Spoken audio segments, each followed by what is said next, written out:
Pendant que nous nous écharpons sur les mérites comparés des différentes candidatures qui se profilent à l'horizon des élections présidentielles de 2022, nos bien-aimés députés bruxello-strasbourgeois travaillent dur pour achever le peu de civilisation européenne qui nous reste.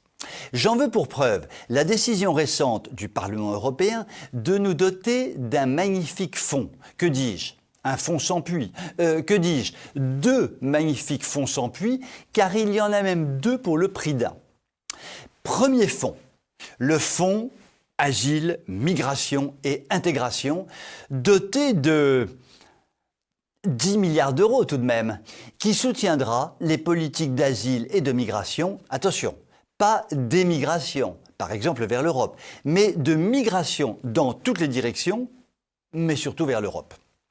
Second fonds, un fonds pour la gestion intégrée des frontières, doté pour sa part de 6 milliards d'euros tout de même, pour la gestion des frontières extérieures.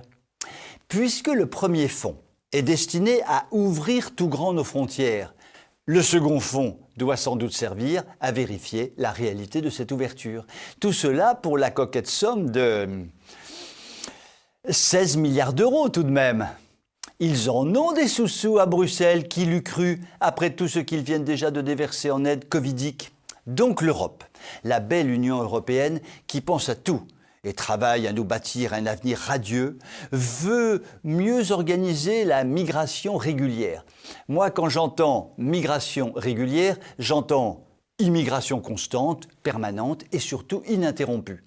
Il est vrai que des migrations régulières, on n'en a pas assez, n'est-ce pas? Il est donc important d'institutionnaliser tout ça, de rendre tout cela pérenne.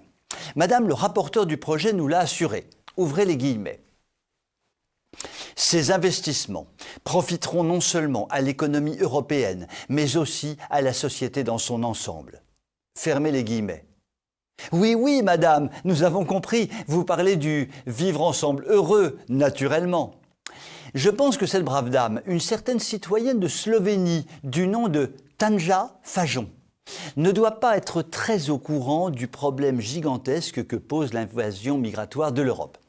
Et c'est cette même Europe qui tape sur les doigts de l'ami Viktor Orban parce qu'il veut encourager les Hongrois à épouser des Hongroises et les familles hongroises à faire des petits. Voilà une politique qui pourrait être utilement soutenue par un troisième fonds européen. Mais avant que l'Europe soutienne une politique nataliste, vraiment nataliste à la mode hongroise, Angela Merkel se sera mariée avec Macronor Covidor et comme dans les contes de fées, ils auront 33 enfants, tout beaux, tout blonds. Je vous souhaite une excellente soirée.